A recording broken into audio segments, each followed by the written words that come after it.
Start कर रहे हैं क्लास 9 का मैथ। ठीक है, पहला चैप्टर यहाँ पर दिया गया है संख्या पद्धति।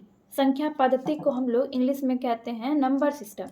ठीक है, और इस चैप्टर में जब आप देखेंगे तो यहाँ पर आप देख सकते हैं कि 1.1 से 1.6 तक आपको प्रश्नावली यानी कि एक्सरसाइज दिया गया है। ठीक है, और 1.7 में सारांश दिया गया है, यानी कि आपने इस चैप्टर से क्या क्या सीखा उसी चीज़ को 1.7 में दिया गया है।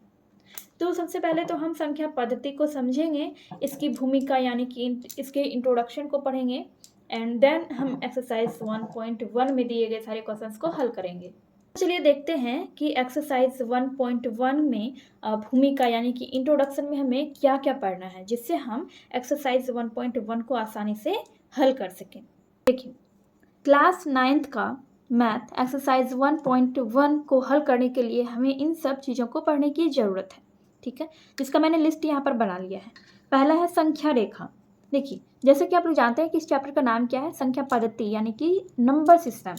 तो हम उसी से रिलेटेड सारी बातों को जानेंगे। तो पहले हमें पढ़ना होगा संख्या रेखा के बारे में। संख्या रेखा को हम इंग्लिश में नंबर लाइन कहते हैं।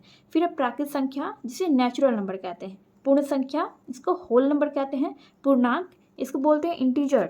भिन्न संख्या इसको बोलते हैं फ्रैक्शनल नंबर। परिमेय संख्या यानी कि रैशनल नंबर। बस एक्सरसाइज 1.1 में हमें इतना ही पढ़ना है। ठीक है, एंड देन हम एक्सरसाइज को सॉल्व करेंगे। एंड वीडियो अगर आपको थोड़ी सी भी हेल्पफुल लगेगी तो प्लीज़ वीडियो को लाइक कर दीजिएगा। तो सबसे पहले हम ये देख लेते हैं कि संख्या रेखा यानी कि नंबर लाइन क्या होता है। तो आप यहाँ पर देख सकते हैं, यहाँ मैंने संख्या रेखा बनाया है। ठीक है, इसी को संख्या रेखा बोलते हैं। देखिए, संख्या रेखा पर आप देख सकते हैं कि कौन कौन सी संख्या होती है। धनात्मक संख्या भी होती है और ऋणात्मक संख्या भी होती है और शून्य भी होता है। ये मैंने यहाँ पर L लिखा है और यहाँ पर लिखा है R, यानी कि ये लेफ्ट साइड हो गया और ये राइट साइड हो गया। संख्या रेखा में क्या होता है, संख्या रेखा पर जैसे आप बाएं तरफ बढ़ते जाएंगे संख्या छोटा होते जाएगा। ठीक है, देखिए इतना तो आपको पता ही होगा कि धनात्मक संख्या बड़ी होती है और ऋणात्मक संख्या छोटी होती है। तो यहाँ पर आप देख सकते हैं ये बीच में जीरो है और इसके दाईं तरफ है, जीरो के दाईं तरफ धनात्मक संख्या है और जीरो के बाईं तरफ है ऋणात्मक संख्या। ठीक है, तो धनात्मक संख्या यानी कि ये हो गया 1 2 3 4 और इससे भी आगे तक। ठीक है, और ये ऋणात्मक संख्या हो गया जिसमें कि माइनस लगा हुआ होता है। धनात्मक संख्या प्लस वाले चिन्ह को दर्शाती है, लेकिन क्या होता है कि हम संख्या रेखा पर या फिर कहीं भी कोई भी क्वेश्चन जब हम सॉल्व कर रहे होते हैं तो जो भी प्लस वाला अंक होता है, जैसे कि +1 या फिर +2, तो उसको हम प्लस के साइन से नहीं दर्शाते हैं। लेकिन अगर वही माइनस का यानी कि अगर ऋणात्मक संख्या रहे तो उसको हमें माइनस के साइन से दर्शाना पड़ता है। ठीक है, यानी कि जिसमें माइनस नहीं लगा हुआ हो वो क्या हो गया, वो धनात्मक संख्या हो गया, और जिसमें माइनस लगा हुआ हो वो ऋणात्मक संख्या हो गया। ठीक है, और मैंने आपको क्या बोला था कि जैसे हम संख्या रेखा पर दाईं तरफ बढ़ते जाते हैं वैसे वैसे संख्या बड़ा होते जाता है, और जैसे जैसे हम संख्या रेखा पर बाईं तरफ बढ़ते जाते हैं तो संख्या छोटा होते जाता है। अब यहाँ पर आप देखिए, अगर मैं आपसे पूछूं कि 0 और 1 में से कौन सा बड़ा है, या फिर 0 और 3 में से कौन सा संख्या बड़ा है, तो 0 और 3 में से आप तुरंत बता देंगे कि 3 बड़ा होता है। ठीक है, ये आप ऐसे भी बता सकते हैं, लेकिन ये क्यों बड़ा होता है, क्योंकि आप यहाँ पर देख सकते हैं कि 3 जो है वो 0 के दाईं तरफ है, इसलिए 3 0 से बड़ा है।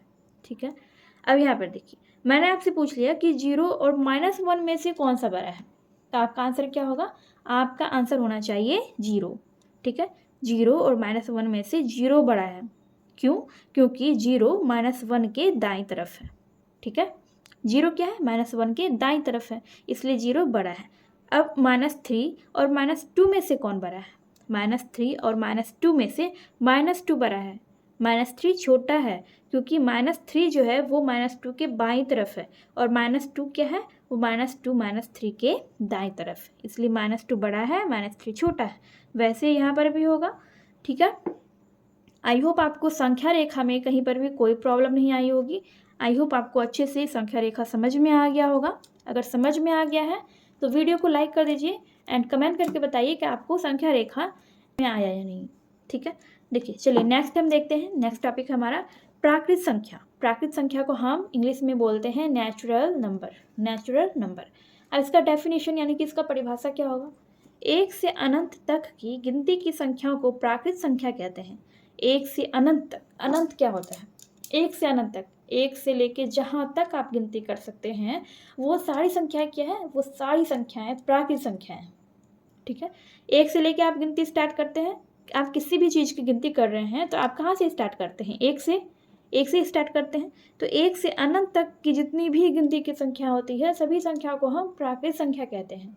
जैसे कि 1 2 3 4 और इसके आगे जहाँ तक आप लिख सकते हैं, जहाँ तक आप गिनती कर सकते हैं वो सारी संख्याएं प्राकृत संख्या है। इसी में एक चीज़ है कि प्राकृत संख्या को हम n से सूचित करते हैं। प्राकृत संख्या को हम किससे सूचित करते हैं? n से सूचित करते हैं। आपको ध्यान रखना है कि प्राकृत संख्या को हम n से सूचित करते हैं। नेक्स्ट है पूर्ण संख्या यानी कि होल नंबर। पूर्ण संख्या को इंग्लिश में होल नंबर बोलते हैं। तो इसका डेफिनेशन यानी कि इसकी परिभाषा है, शून्य से लेकर अनंत तक की गिनती की संख्याओं को पूर्ण संख्या कहते हैं।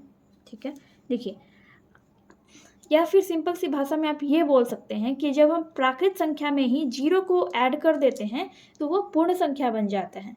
देखिए, अगर मैं जीरो को हटा दूं तो यहाँ से क्या है? ये प्राकृत संख्या है, और इसी प्राकृत संख्या में अगर हम जीरो को ऐड कर देंगे तो वो क्या बन जाएगा? वो पूर्ण संख्या बन जाएगा। तो ये क्या है? ये पूर्ण संख्या है। ठीक है, पूर्ण संख्या को W से सूचित करते हैं। पूर्ण संख्या को W से सूचित किया जाता है और प्राकृत संख्या को N से सूचित किया जाता है।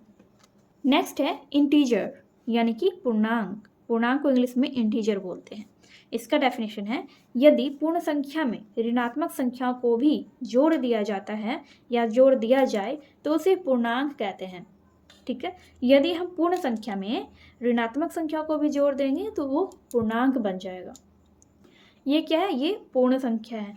पूर्ण संख्याओं में ही अगर हम माइनस वाली संख्याओं को भी जोड़ देंगे तो वो क्या बनेगा? वो पूर्णांक बन जाएगा। ठीक है, तो इसमें तीनों चीज़ आ जाएगा, जीरो भी आ जाएगा और धनात्मक संख्याएं भी आ जाएगी, ऋणात्मक संख्याएं भी आ जाएगी। मतलब जितनी भी संख्या रेखा पर होती है वो सारी संख्या इसमें आ जाएगी। पूर्णांक का यहाँ पर एग्जाम्पल भी मैंने लिखा है। देखिए, यहाँ से अगर मैं इसको ढक दूँ इस तरह से तो यहाँ से आप क्या देख सकते हैं? 0 1 2 3 4 ये क्या है? ये पूर्ण संख्या है। ठीक है, ये पूर्ण संख्या है। और अगर इसी पूर्ण संख्या में हम माइनस वाली संख्या को ऐड कर देते हैं तो वो क्या बन जाता है? वो पूर्णांक बन जाता है। ठीक है, इसे Z से सूचित करते हैं। Z से पूर्णांक को यानी इंटीजर को हम Z से सूचित करते हैं। क्यों करते हैं? ये आपकी बुक में दिया गया है। देखिए, यहाँ पर आप देख सकते हैं पेज नंबर 2 में Z जर्मन शब्द जहलिन से लिया गया है जिसका अर्थ है गिनना, और जहल का अर्थ है संख्या। Z जर्मन शब्द जहलिन से लिया गया है जिसका अर्थ क्या होता है? गिनना। ठीक है, देखिए यहाँ पर आप पढ़ सकते हैं, यह सभी पूर्णांकों का संग्रह है और इसे प्रतीक Z से प्रकट किया जाता है। इसे किससे प्रकट किया जाता है? Z से प्रकट किया जाता है। ठीक है, इंटीजर्स यानी कि पूर्णांकों को हम Z से दर्शाते हैं। चलिए, यहाँ पर आपका पूर्णांक भी हो गया है। अब नेक्स्ट है भिन्न संख्या, जिसको हम इंग्लिश में फ्रैक्शनल नंबर कहते हैं। भिन्न संख्या को हम इंग्लिश में फ्रैक्शनल नंबर कहते हैं। तो इसका डेफिनेशन हो जाएगा, वैसी संख्याएं जिसे बटा के रूप में लिखा जा सके वैसी संख्याएं भिन्न संख्याएं कहलाती है। ठीक है, वैसी संख्याएं जिसे बटा के रूप में हम लिख सकते हैं वैसी संख्याओं को हम भिन्न संख्या कहते हैं। जैसे कि यहाँ पे मैंने आपको समझाने के लिए यहाँ पर 1 लिखा है। देखिए, हम यहाँ पर 4 लिखेंगे, 5 लिखेंगे या फिर 6 लिखेंगे, 8 लिखेंगे, इनमें से हम कुछ भी लिखेंगे। तो आप बोल सकते हैं कि ये भिन्न संख्या है या नहीं? तो ये बिल्कुल भिन्न संख्या है। अगर इसी में हम नीचे 1 लिख दें, क्योंकि हम 8 को 8/1 भी लिख सकते हैं, 6 को हम 6/1 भी लिख सकते हैं, 5 को हम 5/1 भी लिख सकते हैं और 4 को भी हम 4/1 लिख सकते हैं। तो जिसको हम बटा के रूप में लिख सकते हैं वो संख्या क्या है? वो भिन्न संख्या है। तो यहाँ पर भी आप देख सकते हैं 1/2, 3/2, 6/4, 5/1, 4/1, ये सभी क्या है? ये भिन्न संख्या है। नेक्स्ट है परिमेय संख्या, इसको इंग्लिश में रैशनल नंबर कहते हैं। वैसी संख्याएं जिसे P/Q के रूप में लिखा जा सके जहाँ Q = 0 ना हो, ऐसी संख्याएं परिमेय संख्याएं कहलाती है। परिमेय संख्या में क्या क्या होता है? देखिए, परिमेय संख्या में आपका भिन्न संख्या भी आ जाएगा, पूर्णांक भी आ जाएगा, पूर्ण संख्या भी आ जाएगा, प्राकृत संख्या भी आ जाएगा। परिमेय संख्या में क्या क्या आता है आपका? प्राकृत संख्या, पूर्ण संख्या, पूर्णांक, भिन्न। ठीक है। ये चारों संख्याओं से मिलकर क्या बनता है, परिमेय संख्या बनता है। मैं आपको दिखा देती हूँ, जैसे कि देखिए -2/3, देखिए इसमें माइनस वाली भी संख्याएं आ रही है, इसमें प्लस वाली भी संख्याएं आ रही है, 1/2। अब देखिए भिन्न भिन्न संख्या और परिमेय में क्या अंतर होता है, भिन्न में क्या होता है, भिन्न संख्या जो होता है उसको हम बटा के रूप में लिख सकते हैं, वैसी संख्या ही भिन्न संख्या कहलाती है। ऐसी संख्या जिसको हम बटा के रूप में लिख सकते हैं उसको हम भिन्न संख्या कहते हैं। लेकिन भिन्न संख्या में आप ये देखेंगे कि उसमें माइनस वाली संख्याएं नहीं होती है, उसमें सिर्फ पॉजिटिव नंबर वाली यानी कि सिर्फ धनात्मक संख्याएं होती है, ठीक है। लेकिन परिमेय संख्या जो होता है उसमें माइनस वाली भी संख्या रहेगी और प्लस वाली भी संख्या रहेगी, बटा वाली भी संख्या रहेगी, यानी कि सभी संख्याओं को मिलाकर पूर्ण संख्या, पूर्णांक संख्या, प्राकृत संख्या, भिन्न संख्या, सभी संख्याओं को मिलाकर परिमेय संख्या बनता है। लेकिन इसमें एक चीज़ ये है कि क्यू यानी कि नीचे वाला जो हर जो होता है वो 0 नहीं होता है, ठीक है। ऐसे संख्या को ही हम परिमेय संख्या कहते हैं। परिमेय संख्या को हमेशा क्यू से सूचित किया जाता है, ठीक है, इसको ध्यान रखिएगा। परिमेय संख्या को क्यू से सूचित किया जाता है। तो यहाँ पर आपका इस एक्सरसाइज का बेसिक कंप्लीट हो चुका है। अब हम एक्सरसाइज 1.1 को हल करेंगे। एंड अगर आपको यहाँ तक अच्छे से समझ में आ गया है तो प्लीज़ वीडियो को लाइक कर दीजिए। चैनल पर पहली बार आए हैं तो चैनल को सब्सक्राइब करके बेल आइकन को प्रेस कर लीजिए। चलिए हम स्टार्ट करते हैं एक्सरसाइज 1.1। एक्सरसाइज को हल करने से पहले यहाँ पर एक इम्पॉर्टेंट लाइन दी गई है। देखिए, किन्हीं दो दी हुई परिमेय संख्याओं के बीच अपरिमित रूप से अनेक परिमेय संख्याएं होती हैं, ठीक है। जैसे कि दो परिमेय संख्या दिया गया है, कोई भी दो परिमेय संख्या दिया गया है तो उसके बीच हम अनेक अपरिमित रूप से संख्याएं निकाल सकते हैं। तो परिमेय संख्या दिया हुआ है तो उसके बीच हम अनेक परिमेय संख्या निकाल सकते हैं। चलिए देखते हैं एक्सरसाइज 1.1। एक्सरसाइज 1.1 का पहला क्वेश्चन है, क्या शून्य एक परिमेय संख्या है? क्या इसे आप p/q के रूप में लिख सकते हैं, जहाँ p और q पूर्णांक है और q बराबर नहीं है 0, ठीक है। q जहाँ पर 0 नहीं है यानी कि हर जो है वो 0 ना हो। तो हमें बस ये बताना है कि शून्य एक परिमेय संख्या है या नहीं, इसको हमें समझाकर एग्जाम्पल के थ्रू बताना है। चलिए देखते हैं क्वेश्चन नंबर 1। हमने यहाँ पर क्वेश्चन नंबर 1 का आंसर तो लिख लिया है। हाँ, शून्य एक परिमेय संख्या है, क्योंकि जब हमने परिमेय संख्या को पढ़ा उसमें हमने देखा कि परिमेय संख्या में शून्य भी आता है, धनात्मक संख्याएं भी आती है, ऋणात्मक संख्याएं भी आती है और भिन्न संख्याएं भी आती है। तो इन सभी संख्याओं का जो संग्रह होता है वही परिमेय संख्या कहलाता है, ठीक है। तो इसलिए शून्य तो एक परिमेय संख्या है, ये निश्चित है, ठीक है। लेकिन कैसे है ये चीज़ हमें बताना है। क्वेश्चन नंबर 1 में ही दूसरा क्वेश्चन है, क्या इसे आप p/q के रूप में लिख सकते हैं? अब जैसे देखिए ये हमने लिया 0 यहाँ पर लिखा, 0 को हम p/q के रूप में लिख सकते हैं, ठीक है। इसको हम p/q के रूप में लिख सकते हैं। 0/1 ये क्या है, ये परिमेय संख्या है। 0/2 ये भी परिमेय संख्या है। 0/3 ये भी परिमेय संख्या है। और क्या बोल रहा है उसमें कि जहाँ पर p और q, p देखिए ऊपर वाले को ये क्या हो गया, ये हो गया ऊपर वाला p और नीचे वाला हो गया q, ठीक है। जहाँ पर p और q क्या है, ये पूर्णांक, ये देख रहे हैं आप, ये सारा क्या पूर्णांक है। और q बराबर 0 नहीं होना चाहिए, यानी कि नीचे जो है वो 0, q यानी कि नीचे वाला हर वो 0 नहीं होना चाहिए। तो यहाँ पर कोई भी 0 नहीं है, q 0 नहीं है। तो ऐसा हम कह सकते हैं कि हाँ, शून्य एक परिमेय संख्या है और उसको हम p/q के रूप में लिख सकते हैं, ठीक है। तो ये हो गया आपका फर्स्ट नंबर का आंसर। आई होप आपको इसका फर्स्ट नंबर समझ में आ गया होगा। चलिए देखते हैं क्वेश्चन नंबर 2। क्वेश्चन नंबर 2 में दिया गया है कि 3 और 4 के बीच 6 परिमेय संख्याएं ज्ञात कीजिए, ठीक है। 3 और 4 के बीच में हमें 6 परिमेय संख्याएं ज्ञात करनी है। कैसे करेंगे, देखिए इसमें हम क्या करते हैं कि जैसे कि यहाँ पर बोल रहा है कि 6 परिमेय संख्याएं ज्ञात कीजिए, तो यहाँ पर एक बढ़ा के यानी कि 6 के बदले हम यहाँ पर क्या लिखेंगे, 7/7 कर देंगे, ठीक है। अगर यहाँ पर बोलता 5 परिमेय संख्या ज्ञात कीजिए तो हम क्या करते हैं, यहाँ पर 6/6 लिखते हैं। लेकिन यहाँ पर क्या बोल रहा है, 6 परिमेय संख्या ज्ञात कीजिए, तो उससे एक हमने बढ़ा दिया है, 7/7 में लिख दिया है, ठीक है। तो यहाँ पर भी हम वैसे ही करेंगे, 7/7। देखिए 7 और 7 को आप जब कटाएंगे तो एक ही होगा, और जब हम एक को किसी भी संख्या से गुना करते हैं तो उतना ही आता है। तो इसलिए हम यहाँ पर क्या कर रहे हैं, गुना कर रहे हैं इसको, ठीक है। 7/7 से इसको हम गुना कर रहे हैं। मतलब यहाँ पर जितना भी परिमेय संख्या आपको ज्ञात करने के लिए कहा जाए उससे एक ज़्यादा करके आप क्या करेंगे, गुना कर देंगे। ठीक है, तो 3 गुना 7 ये हो गया कितना, 21, 21/7 हो गया। और ये हो गया आपका 7, 4 गुना 7 ये 28, 28/7। अब इसके बीच हम इन दोनों के बीच अब हम आसानी से 6 परिमेय संख्या ज्ञात कर सकते हैं। पहला देखिए 21 के बाद क्या आ जाएगा, 21 के बाद आएगा 22, 22/7। फिर आ जाएगा 23/7, 24/7, 25/7, 26/7 और लास्ट में आ जाएगा आपका 27/7। गिन के देख लीजिए 1 2 3 4 5 6। तो यहाँ पर 6 परिमेय संख्या हमने ज्ञात कर लिया है। आई होप आपको ये क्वेश्चन भी समझ में आ गया होगा। चलिए देखते हैं नेक्स्ट क्वेश्चन। क्वेश्चन नंबर 3 में है 3/5 और 4/5 के बीच 5 परिमेय संख्याएं ज्ञात कीजिए। तो यहाँ पर भी हम वैसे ही बनाने वाले हैं। देखिए 3/5 है, 3/5 और 4/5, 4/5 और यहाँ पर क्या बोल रहा है कि 5 परिमेय संख्या ज्ञात कीजिए।